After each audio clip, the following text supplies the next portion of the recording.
Welcome to True Crime Garage. Wherever you are, whatever you are doing, thanks for listening. I'm your host, Nick, and with me, as always, is a man that just can't be stopped. When you zig, he zags. He's all shimmy and no shake. He is the captain. Thank you. It's good to be seen, and it's good to see you. Thanks for listening. Thanks for telling a friend.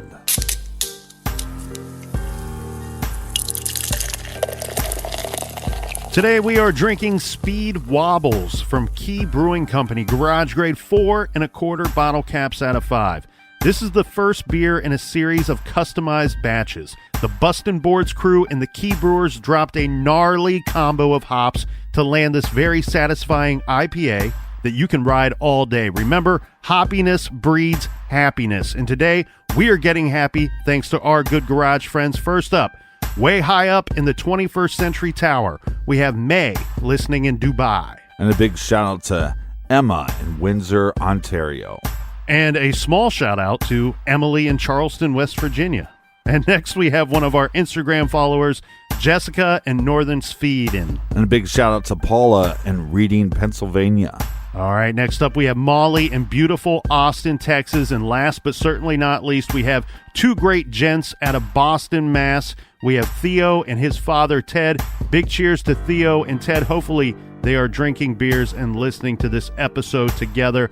Thank you all for going to truecrimegarage.com and clicking on the donate button and filling up the fridge for this week's show. Yeah, make sure you subscribe to the podcast. And if you haven't, take a second and give us a 5-star review. And that's enough of the business. All right, everybody, gather around, grab a chair, grab a beer. Let's talk some true crime.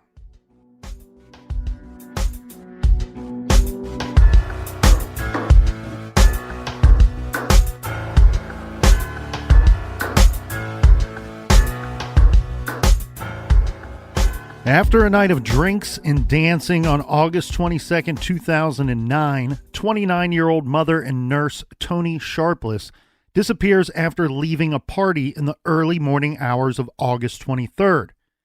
Now let's get back to the house where Toni was last seen.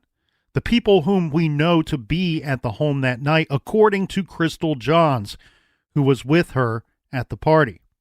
Police Lieutenant Frank Higgins said that they interviewed all the people at the house that night. And I believe he said that all of them were cooperative as well. So this included Willie Green. Remember, he's the owner of the house. Right. And they all seem to back up Crystal's story that Toni left the home under her own power. The police stated publicly that there was no indication whatsoever of foul play. No one at the party was a suspect, and there were no persons of interest that they had uncovered in their investigation. I wonder if they let them search the property. From everything that I have seen, there was never a search of the property or the house. Specifically, Lieutenant Higgins said, quote, "Nothing took place there that would lead us to believe that something happened there," end quote. So we don't know how in-depth any of these quote-unquote interviews with the people at the house were. It was Elaine Law, a private investigator on this case, whom we'll discuss her more in a bit. She is under the impression that Willie Green basically told the cops that it was mostly just his family there that night and that they didn't really know anything. And she says they weren't really questioned in this case. To be clear, as we pointed out just a minute ago, Willie Green's home was not subject to any kind of search, and none of the people at his house that night, aside from Crystal, have spoken about the events of that evening publicly. Which is, I find ridiculous, because this is her last known whereabout, so search the property. Yeah, so for many people interested in this case, the quick dismissal of the partygoers as potentially involved parties does not sit well. And the failure to investigate a possible crime scene is, I think, inexcusable. Willie Green, we are told, As you said, he fully cooperated. It does seem that the fact that a woman went missing after being at his home in a compromised state should warrant further investigation. Well, and there was a conflict as well. Right. I always wondered if that conflict had truth or merit to it, or if it was something that everybody was making up to cover up something else. Yeah, so Tony's friend Gigi Hayes, right? She's the one who organized the Texas EquiSearch search of the river. Yeah. She regularly contacted the police demanding that Willie Green and all the others be formally questioned. She is under the impression that Matt Green, somebody else who was at the party, and the uncle of Willie and Matt Green both have criminal histories. And she says these two should have been looked into very closely. Repeated attempts by private investigator Elaine Law to contact Willie Green have been completely disregarded. She did not even get a return call from his attorney. If he is at all concerned about the fact that a woman disappeared from his home, he certainly is not showing it. So now let's ask the question, Captain, is Crystal telling the truth? She's the only one that we've heard speak publicly about what happened that night. Well, I think, like you said earlier, she's been pretty cooperative, and she's also been very eager to talk and to get the story out there. And as the years go by, she's kind of now more reluctant to talk about the case. Is that fair to say? Oh, agreed, 100%. And here's the problem with Crystal. It's hard for me to really get a fix on her. Mm-hmm. I can't figure her out, because we have the situation, as you said, where early on in this case, I mean, we're coming up on 10 years now. Mm-hmm. She was at one point talking and very active and vocal about what happened that night and about her missing friend. And yes, that has tapered off over the years. Some of that might not be because she is hiding anything or because she isn't telling the truth. Right. She has taken a lot of flack on the internet. A lot of people have gone after her. Yeah. And it could just be for that. I mean, at some point when you're trying to help a situation, you know, you and I jokingly say it sometimes, no good deed goes unpunished. Right. If she, in fact, is out there trying to help find her friend and she's getting shit on for it, one can only take that. One can only take that for so long. You can only take so much shit. And here's the other thing that makes it hard for me to get a real good handle on her is that in the beginning, not only is she talking, but she seems to be doing things that are helpful to the search for Toni Sharpless. Yeah. She is one that is reported to have called and report Toni is missing. She is one that is reported to have helped the family print flyers and distribute flyers looking for Toni. Right. And this is also, you're with your friend. She might not even have known that Toni was going through these battles with her mental illness, switching of medications. She might not have known any of that. Well, according to Crystal, she said she did not know any of that. Right. She didn't know that Toni was not supposed to be drinking. And Crystal almost gives the suggestion that had she known, had she been aware of what was going on in Toni's life, that she likely wouldn't have asked her to go out dancing and drinking and partying with her that night. She would probably want to ask that. And then when you go back to this party and there's a confrontation, that's probably seems a little strange. But again, she's probably just going, okay, well, we had a couple drinks. But you would have way more knowledge about the situation. Then you get into the car with her and you get in an argument and she tells you to leave. One, you're probably not going to be letting her drive. Two, you're not getting out of that car. And let's be clear, if you're drunk at a party, or not drunk, let's say you're tipsy at a party and you guys decide to leave, but you're 40 minutes away from where you know your safe area and your friend drops you off and they don't come back to get you, you're going to be pissed. And you have every right to be pissed. And she hasn't been. and she's been championed to go, hey, we want to figure out what happened to my friend. And she probably feels a little bit responsible because she didn't know about these things. Like you said, she invited her out, probably wouldn't have, probably would have invited to hang out with her, but wouldn't have went to a party, went to a club. So she's been a champion to keep the story in the limelight. But you see this with, like, when Brian Schaefer went missing, one of the last people to be with him is Clint. He gets thrown under the bus. In the Tyler Davis case, his wife and his friend are now being thrown under the bus. So you just become that part of the story. So Crystal's being thrown under the bus. And again, how much shit can you take? Well, and then you have the flip side of that same coin. And on the flip side of that coin, what do we see? We see people that say Crystal went out of her way to make sure that she was one of the people that reported Toni missing, that she helped create this story and helped to give credence to that story by making 2 phone calls to Toni's phone. So you're saying that people are saying that she's creating the narrative. Correct. And Toni's friends, Toni's longtime friends, they say they believe Crystal is lying. And they believe it's very strange that the police have put all of their trust into Crystal's story about what happened. Right, but one of the reasons why they put their trust into her story is because she did something that we never advise, and that is to ask for a polygraph. So she takes a polygraph, which I don't think any lawyer would tell you to do, but I think she was pretty adamant on trying to clear her name.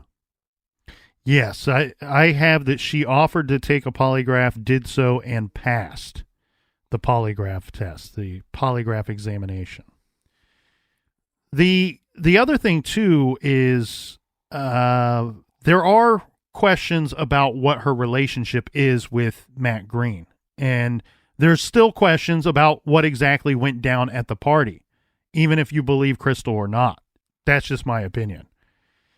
She was the first to call police when Toni failed to show up the next day.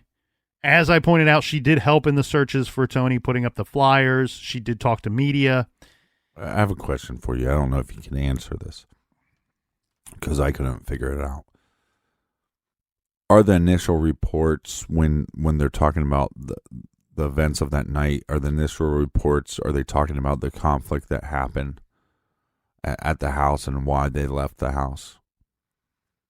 Because it doesn't seem that clear. And I always wondered which came first, did they not talk about why they left? And then once Crystal figures out that her friend was dealing with some mental issues, is that when the story of the conflict came out? Because I just think that would be kind of telling. No, the story of the conflict at the house came out once it was known that Toni was missing. Right, so it came out right away. It came out fairly early, yes. Okay. Yes, not to the general public, but to the law people, enforcement, to people searching for Toni. But, here's the thing. While Crystal has put up publicly, anyway, put up a good front as being a concerned friend, and maybe she is legitimately a concerned friend. As you pointed out, she did pass that polygraph. And she has generally stuck to her story. Again, it goes back to social media and things that I've seen on the internet. She clearly has not come out smelling like a rose during this whole thing. Elaine Law, the private investigator who is searching for Toni, she says she interviewed Crystal for 4 hours. And her statement is this. She feels that while Crystal was not straight up lying about the situation, she says that she believes that she is not being fully truthful either. And interesting, because you could take a polygraph test and tell the truth, but be omitting things. So right, and the thing here is that the private investigator basically believes that Crystal knows more than what she is saying to law enforcement and to the public. And she cites that she really does not like the fact that Crystal refused to show her her phone records from that time period. Yeah, that's the private shady. investigators looking for confirmation of those. The 2 calls. Correct. She wants to line those up with what she knows about Tony's phone. Well, I would also want to know who she called after that, because she claimed that she calls Tony's phone twice, doesn't get a reply, then she is calling multiple people to get a ride. I want to know who she's calling after that. Did she call Matt Green? I'd be interested in that. But also, maybe those 2 calls never happen. But wouldn't they be able to get Tony's cell phone records at some point? Oh, they do have them. The private investigator has them. And so that's where I question, are they only simply coming up as incoming calls? Right. I doubt that. I'm guessing that part of the reason why maybe police are really going on Crystal's story is 2 reasons. One, the other people at the party that night, here's the other thing. We don't really fully know a full list of the people at the party. Right. All we have is the people that law enforcement spoke to saying, this is it. This is all the people that were there that night. And then on top of that, they may have Tony's records saying that it was, in fact, Crystal that called her on those 2 times, 6 minutes apart, around the time that she vanished. And so that kind of backs up Crystal's story as well. I think what Elaine Law is saying here is exactly what you just said. She wants to know what other activity was going on with Crystal's phone before those calls, between those calls, and afterwards. Who is she talking to? And one thing that would cause a big shakeup and a big wrinkle in her story would be if, in fact, she did phone anybody that was still at that party at that time, or believed to be at Willie Green's house at that time, because that doesn't seem to gel with her actions of what she said to the public. You know, that I called my friends, my family, looking for a ride home because I was dumped on the side of the road. Well, again, it's strange though too, because we have the last person supposedly with her. You wonder how much she was questioned when people are questioning how much people were questioned at the party. How much was Crystal questioned? And she was the one that came forward and said, well, I'll take a polygraph test. They didn't even ask her to. She was the one willing to. So then you wonder if how much they've checked her phone records. Or did they just go, well, we talked to the cousin, so we know that the cousin came and picked her up. So I know that we're kind of spinning our tires on this here a bit, but before we'll we do move whatever on, we want. I want to make sure that everyone has their seats in the full upright position, because this is where the story starts to get weird, okay? On September 14th, this is about 3 weeks after Toni disappeared, authorities in Pennsylvania got word that the New Jersey State Police had a possible hit on Toni's car. On September 8th, a stationary New Jersey State Police vehicle parked in Camden had seen something. An automated license plate reader mounted in the police car recorded the plate number on each car passing it. A car bearing plate number DND7772 passed and was recorded. The automated plate reader ran the plate, and because Toni's car was listed as missing, remember they reported it as missing, it would have notified the officer manning the vehicle that it was possibly her car. But the police car was parked and no one was in it, so no one noticed the license plate number hit until a week later. Right. Now, it's worth noting that I have read that these license plate readers are not 100% of the time. I've seen some people point out things that they're more likely closer to 90% accurate. The other thing that we got to keep in mind too is it's possible that it was not Toni's car that was seen, but simply a car with the license plate number DND7772. Right. Was in Camden on September 8th. The plate was on a different vehicle. Now, private investigator... Well, you have that idea, but you also have the other idea that you can have the same license plate number, but a different state. So Elaine Law, who is working on this case, but private investigator. Yeah. And who I spoke with briefly for this episode. She actually is the one that told me to cover this case. I approached her about a different case that she was working. There's a case out there, and I won't go into specifics about it because the family asked that we not cover it. The victim's family. It was a case that I had wanted to cover for some time. There's very little information out there in the newspapers and in the public about it. And I saw Elaine Law's name in one of the newspaper articles. So I contacted her thinking, well, if we're going to learn anything about that case, we need to get it from her. To which she says, look, the family doesn't really want it to be covered. Why don't you take a look at, and she tossed out a few other cases that she had been working on that really need the public's help and really need a voice thrown out there and the story told one more time in hopes that it hits the right ears. So she told us that a Camden police officer, this is a little off the record here, that a Camden police officer told her that a car with Toni's plate number also got a parking ticket in the city around that same time period.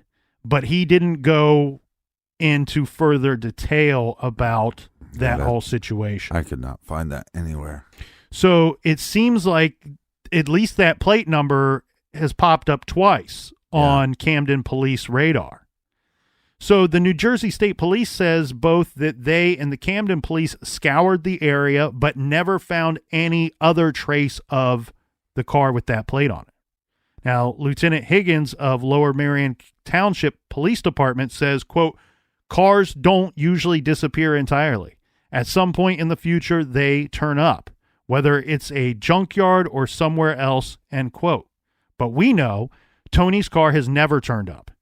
And the idea that her car may have been in Camden in an area riddled with drugs, prostitution, and crime has led to a predominant theory of what possibly could have happened to Toni.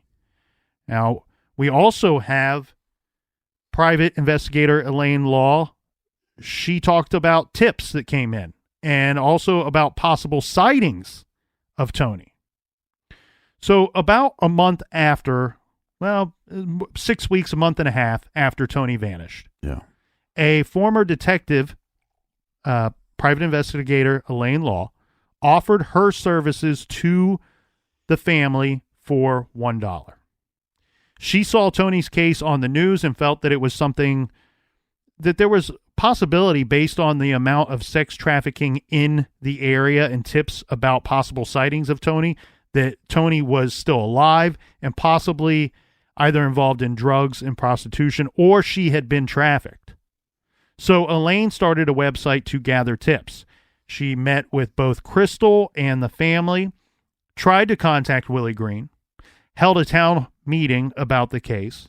She kept Toni's picture in the media, even going around Camden with a picture of Toni asking pimps, dealers, working girls, and residents if they had seen her. Right, because you have an individual that, again, is struggling with mental illness, shouldn't be drinking, but was drinking, has had some struggles with addiction in the past. Is it possible that this she gets in this conflict that kind of pushes her over the edge, and when she leaves her friend, she doesn't really know where she's at, but then she goes, hey, maybe I can get some drugs by going to Camden. And if you go there, then who knows what bad things could happen. Elaine says that she has gathered 50 plus tips that track Toni from initial sightings near or in Lancaster, where she worked, to Camden and then to Philly, saying it's almost as if Toni was being moved around. Some of these tips place Toni in the presence of a large black man and a skinny Hispanic man with a goatee. And there was a sighting of a woman having very dark under eye circles, almost raccoon eyes, something that apparently Toni struggled with since her teen years. And then one guy said he had seen Toni 4 times in Camden and that they had the same heroin dealer. Another tip came from a security guard that placed an abandoned, dirty scraped up black sedan with tinted windows, so a vehicle matching a similar description to Toni's, under the Ben Franklin Bridge between Philly and Camden shortly after she went missing. It had no plates. And the Camden police never disclosed whether they followed up on that vehicle sighting or the sightings of possibly Toni. Now, of course, we also have no idea whether any of these tips are correct and if Toni was actually seen. And many of these tips do come from people that I would consider to be less than reliable. And if it was Toni that was seen, then you have other things to wonder about. Was she abducted or did she go willingly? Yeah, it's very hard to... I feel for this whole situation because of her struggles with the mental illness. If she hits a point of manic state and then she's using drugs, the drugs can have her continue to stay in a manic state, and who knows where she's at. So one thing I do know, though, too, is that police, they say that they looked into whether Toni ever purchased drugs in Camden. They came up with nothing regarding that. And they also said that there is actually no evidence at all that she even knew anyone in that area. The other thing, too, if it was drugs that she went after that night, or if that's the reason that kept her away, it seems a little strange to me. It seems like there would have been a lot of other places closer to home to make that score. The case did start to grow cold after these tips were coming in. These were pretty early in the investigation, pretty early in Elaine Law's investigation. I do want to get to some other interesting tips in this case, okay? A call that was made to West Brandywine Township Police Department. This is a call where a man claimed to be from the Canadian Security Intelligence Service. This is an agency similar to the CIA in Toronto. The man said agents found a car parked on their lot and traced the car to Toni. And the agents also found someone who they believed to be Toni, matching her description. The man provided an email address and a phone number where he could be reached and requested photos of Toni. The address and phone number, however, turned out to be a fake. Chief Warner said police called the Toronto Police Department and was told the call must have been faked. Chief Warner said that the caller was, quote, the guy had all the right answers. He was talking the police lingo and he knew what to say, end quote. Several days later, an officer in West Brandywine Police Department's radio room took a call from a sheriff's deputy in South Dakota. The deputy claimed that officers found Toni's car there. The man promised to fax information over but never did. Officers contacted the man's alleged department, but personnel there had no knowledge of the vehicle or of the man who made the call. We have Chief Warner again who says, look, we got a copy of that recording. And he says it was the exact same guy that he talked to, the guy that claimed to be from Toronto. He said that the reason why he could identify the caller as being the same is he described this man as having an interesting voice. It was something about the way that this man sounded that Chief Warner was able to believe that the caller was in fact the same. The thing, though, that's weird here and just kind of really blows my mind is why would somebody bother to stage these two hoaxes? This is 4 years after Toni went missing.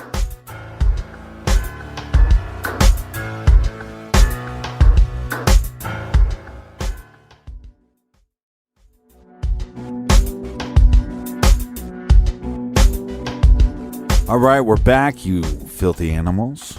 Stay filthy, you animals. Stay filthy. Well, we were talking about this on Saturday at our presentation, meetup, whatever you want to call it. Is being a true crime lover is becoming a little more acceptable in society. So we're becoming less filthy animals of the true crime kingdom. It ain't easy being greasy. Yes. Or cheesy. In late 2013, something happened that could give us a significant clue into Toni's disappearance. Private investigator Elaine Law received a letter at her office. The one-paged, unsigned letter postmarked in Trenton, New Jersey on November 29th arrived in her mail December 1st. She didn't initially notice the letter in the pile of mail, and she was shocked when she observed the return address. It was from Toni Sharpless. Now, Toni is typically spelled Toni. On the return address, it was Tony Sharpless. Now, here is the text of the letter. Dear Elaine Law, the police in PA do not have a tip line. I tried calling the Philly police where I live, but they said it was not in their jurisdiction. One of the detectives pulled me aside and gave me your name and address. In the last few days of September 2009, a friend in Camden called me and offered me money to move a car from Brooklawn, New Jersey to Boston, Massachusetts. He told me he would pay me $5,000 cash, plus I could have the plates. He asked if I knew anyone 27 or 29 that wanted to paper trip, so he gave me a Social Security card. I drove the car, a black four-door Pontiac Grand Prix, and drove to an auto body shop outside of Boston, Massachusetts. I took off the plates and with a black magic marker wrote down the last 5 digits of the VIN number and cleared out the glove box. I came back to Camden a day later, and he told me that the car was not stolen but missing. He said a friend of his, a cop in Camden, got into a fight with a girl. She died, and he needed to get the car out of Jersey. About a month ago, my daughter was playing in the garage and found the box with the plates and Social Security card. I had forgotten all about it. The plates are DND 7772. The Social Security card, and this is where Sharpless's cell phone number was written in this spot. And the last 5 digits of the VIN are, the person wrote the last 5 digits of Sharpless's vehicle's identification number in this spot. Right. No, I think some of this stuff was actually reported or public knowledge, but I think it's definitely that VIN number would be hard to get. The writer goes on to say, because of Hurricane Sandy, I had to visit Jersey to help friends clean up. I decided to drop you this letter. What happened to Toni, I don't really know. All I know is that she had a run-in with the police, and I was paid much needed cash to get the car to a shop in Boston. Again, the letter is not signed. It's a one-page letter. And as you said, Captain, yes, we do know that the plate number was readily available. This was not only, it was on the internet, plus it was on flyers looking for Toni because her vehicle was missing as well. The difficult thing, as you said, are the 5 digits of the VIN number, and we could speculate day and night how difficult it could have been or how easy it could have been to get Toni's cell phone number. Mm-hmm. That may have been difficult. We do know that it was a relatively new phone. I don't know if that came with a new number. But we should point out the VIN number and the cell phone number were both correct. They were Toni's. Now, Elaine turned over the letter to the West Brandywine Police and also notified the New Jersey State Police and the New Jersey Attorney General's office. She also gave the letter to the media in hopes that it would keep Toni's case alive. Later, she learned that police believed the letter to be a hoax, probably because it was sent in close proximity to the 2 hoax phone calls. She's not certain why they came to this conclusion, but that's what they have said publicly, that this letter is a hoax. What are you feeling about this letter? Because you're Captain Letterman. We will cover every case that involves a strange letter. Yeah. So I have a lot of questions about this letter. I think that most of the information in... So this is not the same as like the Zodiac who kills Paul Stein and then provides you a bloody torn off piece of his shirt Right. in a letter. This is very different. This is somebody who is claiming to have done something, been paid by somebody else, Possibly limiting their involvement. And then my proof of you to believe my word is I'm going to provide you with these three things, these three pieces of information, and they could have obtained these in the exact manner that they said, that they took the plates, they wrote down the VIN number, they cleared out the glove box.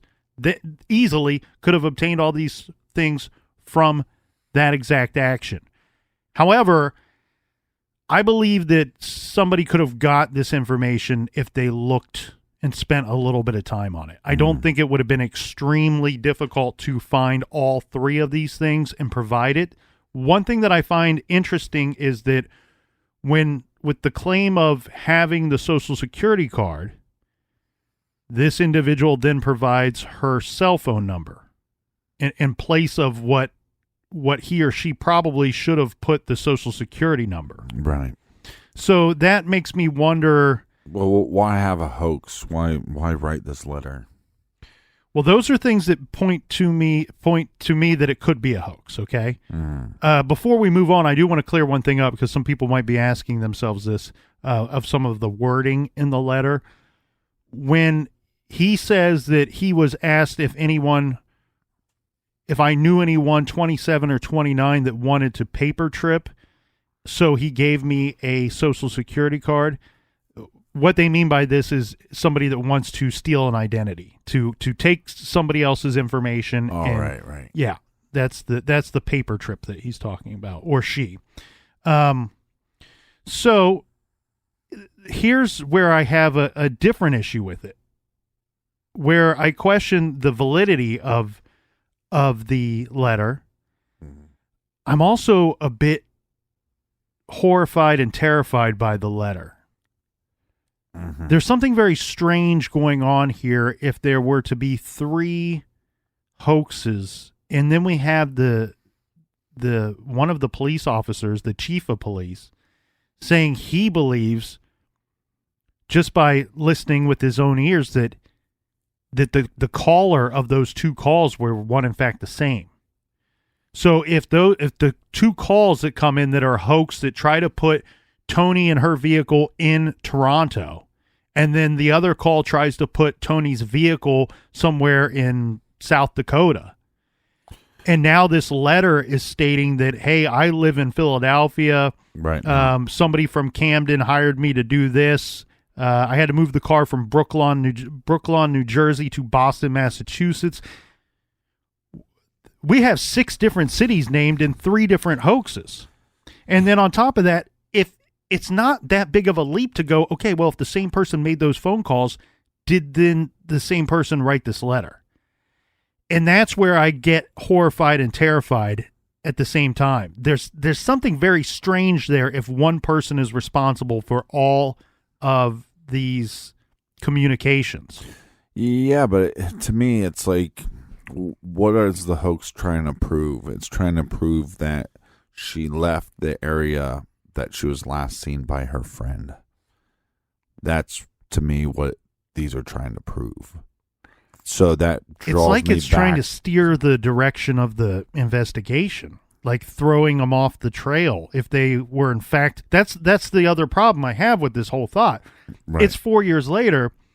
The only conceivable reason that I can come up with that somebody would make these communications would be just that, to throw them off the trail. But we're under the belief that the case had gone cold by this time, so there is no trail. What trail are they on? Were they even on a trail at the time? Right. But maybe, I'm just saying, if something happened bad at that party, that they're still, they feel guilty. They feel paranoid. Maybe they're they're creating this hoax for that reason. Let's keep you away from thinking about that party, because they don't know the leads. But again, that doesn't make a lot of sense to me, because you'd think, unless the cops were constantly beating down their door and asking for information, why would you involve yourself anymore? Why not just stay away? Right. And if you had nothing to do with it, why involve yourself at all? That's why I'm saying it's all weird, man. It's all weird. And then you well, got... if you weren't involved, I don't think you would create the hoax. I'm saying, but again, the other possibility that I haven't really thought about till now is the idea of when she says, Crystal said, well, I thought she would come back for me. And it's like, what if at some point Toni did come back and she went back to the party without Crystal? This is not, we're just basing it off of, if the cops might believe Crystal and she might be telling the truth about that, but that does not mean that Toni didn't go back to the party. Yeah.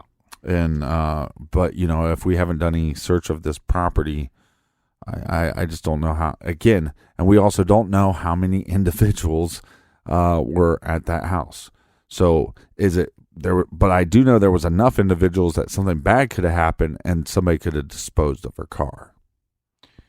It would appear that something happened to this car. And actually, Toni's car going to a chop shop out of state makes some sense why her car has never been located. Yeah. After this point. I do want to throw this information out there, and I have names here, but I've purposely removed them because I question how true this information is. Mm-hmm. This is but it does cite several of the things in the letter that we just talked about. So, an estranged wife of an ex-Camden police officer. Okay, remember in the letter, the letter writer claimed to have been paid by somebody that said that Toni had a run-in with a police officer. Right. So an estranged wife of an ex-Camden police officer who was fired after falsifying reports in order to get this estranged wife arrested. This wife comes forward, talks with the private investigator, Elaine, and tells her that her ex, who lived in Brooklyn, I keep wanting to say Brooklyn, it's Brooklawn, New Jersey. Right. Again, the town mentioned in the letter, also ran an auto business where he would repo cars and resell them, including the area of Boston. She claims that at one point she saw a black four-door Pontiac with tinted windows in their driveway one day and assumed it to be one of these vehicles, one of his cars that he repossessed or that took possession of to resell. So, again, that's information that was provided to us. Yeah.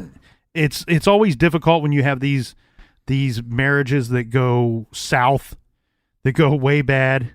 They all go south. It's tough to... Whether or not you get a divorce, that's a different thing, but they all go south. It seems like he was definitely up to no good because we do have the Camden Police Department who claims he was fired for falsifying reports. Yeah, you're a liar. Right. I mean, I want to believe the letter. It seems like it makes sense. It seems like just with the VIN number, it's not the full VIN number, right? It's just part of the VIN number. 5 numbers, the last 5. But it's enough for me to go, okay, that's information. That's not easy to get. My issue with it is if you're going to come forward with this letter, why not just come forward altogether? Because you see what I mean? Like, I feel like by sending this letter, whoever paid you could come after you. And if you don't go and tell them your full story, then you've offered yourself no protection from that person. Right. It's not like, it's like, oh yeah, well they didn't put their identification in the letter. Well, no, but the person that, if it's real, the person that paid this person, right. like, he knows where you are. According to the letter, it was like a person there was a middleman, right?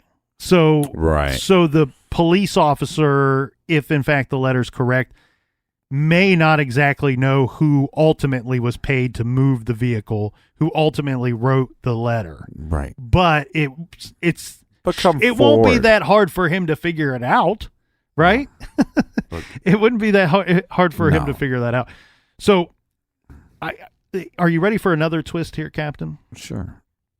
All right. On May 15th, 2014, Toni's mother, Donna, received a check in the mail from the Department of Revenue, state of Indiana, for it was a little over $1,000, this check. This was a tax refund check. What's notable is that the check was made payable to Toni Lee Sharpless and Robert E. Morales, husband and wife. This Toni and Robert apparently filed joint state returns on earnings of $46,625 from Johns Hopkins University. Toni's occupation was listed as a nurse and Robert's as a doctor. A bogus phone number was on the return. Now, this is mind-boggling for many reasons, but mainly because a man named Robert E. Morales went missing from Phoenix, Arizona 2 weeks before Toni did, on August 8th, 2009. He is still missing to this day. You can see his Charlie Project page on their website. I wonder if somebody is trying to scam the system and going, hey, let's put these two missing people together. But how would you file a tax return? So the private investigator, Elaine, contacted the Department of Revenue in Indiana, and she said that she learned it was a legitimate refund check and that the tax returns in Toni and Robert's joint names had been filed electronically. As for why the check was sent to Toni's old address instead of the address listed on the return, Elaine said she was told that whenever the address is less than 1 year old, that they just send it to the former address. Who knows how this happened, but significantly someone had stolen Toni's identity. And yeah, but that could have nothing to do with her disappearance. It could have nothing to do with the case, but then you also wonder if in fact that person had access to her Social Security card. And we know that the anonymous letter writer mentioned that he had the card. Donna, her mother, believes that Toni kept her Social Security card in her wallet, which of course has never been found. But this is what drives me just absolutely insane about these missing person cases. The investigation should have been harder on these people at the party. They should have investigated that property, period. Did the cops know? Did law enforcement know that she'd be going missing for the rest of her life? That would be sitting here 10 years later wondering where she's at? No. But you got to start by assuming that. You need to assume that the worst case scenario is going to happen, and you need to make sure that you do your due diligence. Don't be a piece of shit, right? Well, here's the thing. I see two things kind of going on here. There are points in this investigation where me on the outside looking in, it appears to me that they are doing their due diligence, that they are working the case hard, but there are other times where I have a completely different feeling. And this is not a small case. This is an investigation that's been 10 years now. How long and good have they worked on it through the course of that time is certainly up for debate. And my own opinion is at times it was not good on their end. That could be that we have multiple jurisdictions involved in this. I will say that the local police investigating the case gave the impression pretty early on in what I would consider to be a very unprofessional manner that they believed Toni was simply on drugs and or crazy.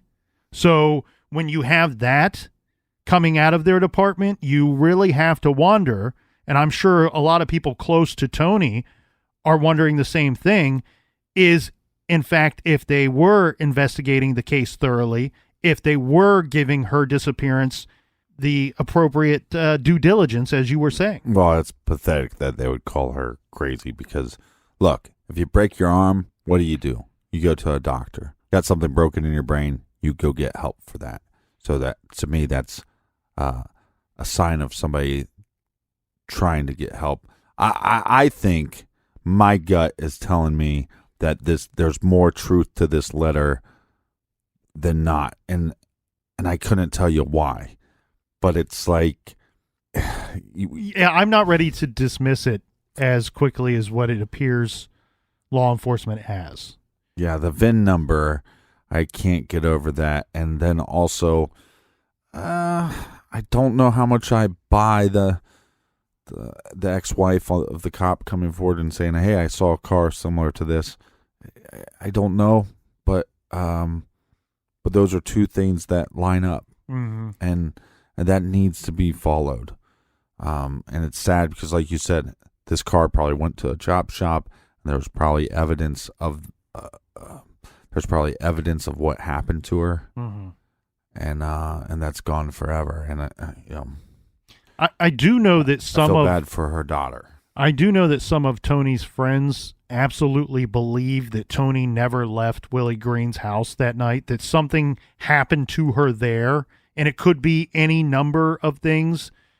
An overdose, died in an accident, was killed as the result of some kind of physical altercation. There was a pool there. Maybe she drowned in the pool. But their belief is that in order to protect Willie Green's NBA salary and reputation, that she and her car were later disposed of, and we don't have the whole story there. Well, like Forrest Gump said, maybe it's both happening at the same time. Is there a possibility that something happens at this party? They know a shady cop. They call the shady cop, "Hey, we need your help," right? Or they call their lawyer. Their lawyer knows a shady cop. The cop comes. The cop then knows some bad people that can help take care of this problem. It could be both happening at the same time. Is anybody there that night in some shape or form a police officer? Right. Even from another city? We don't have the full list of names. We actually had two people that were unnamed in our list, and we're going off and saying that is an accurate list of people. There could be additional people that were there that were conveniently left off of the list provided to law enforcement. My only issue with all that is, like I said, she would have had to drop her friend off and somehow circle back around, because I do think that her friend started out being a champion for finding her friend. And so that's the part that doesn't line up, and unless she drops her off and circles back around. But you'd have to, obviously. It would not be that hard to fabricate and manufacture the story of Toni leaving, ditching her friend, and her phone conveniently being off all at the same time. Right. And to work that into her story. But to be the one to come forward and ask for a polygraph test, again, we don't know what questions were on that test. We hear from law enforcement that she passed, but we don't know what questions. And it's just a sad scenario for whatever reason. Once you put mental health in it, I think people are a little too dismissive of things. Regarding the private investigator, Elaine Law, she is no longer so certain that Toni is still alive. She does still believe that that something happened to her and she was trafficked. She does believe that the sightings of Toni in the area were legitimate. Mm-hmm. She does continue to follow up on leads and tips to this day. Speaking, there is some movement on this case as far as the private investigator is concerned. There are still some leads that she is working on. It would be it wouldn't be appropriate to discuss those here today because it's not something that we have a lot of information on. But regarding Toni's parents, her mother and her stepfather, they say they don't know what to think. Quote, "It's like a roller coaster of emotion," Donna told one reporter. They aren't sure that Crystal is telling the truth, and they say that they have had no contact with her, but they also know that Toni should not have been drinking and could have been disoriented and gotten lost and ended up in the river or elsewhere. Right. Both of them feel strongly that a search of Willie Green's home should have been conducted. When asked if she believes that if her daughter is still alive, Donna says, honestly, no. Toni would have called by now. She always did. Yeah. My granddaughter is the same way. If she doesn't call me, I know something is wrong. No one knows a child like a mother. Toni's stepfather agrees with his wife, and he has also stated that someone must know what occurred the night of August 23, 2009. And he adds that she didn't just vanish into thin air, that there must be more to this story.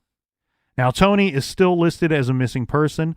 The 10th anniversary of her disappearance is next week. We will have a photo of Toni on the blog at truecrimegarage.com.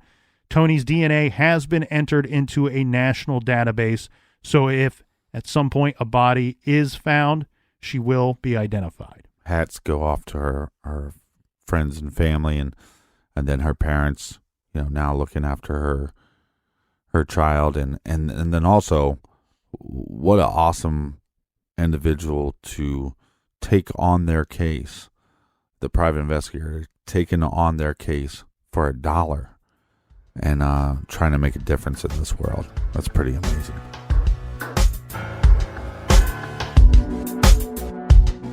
How about a little recommended listening for everybody this week? This week, I want to recommend the Stitcher app. You've heard it before. It's free. It's amazing. It has all of our old episodes on there to listen to.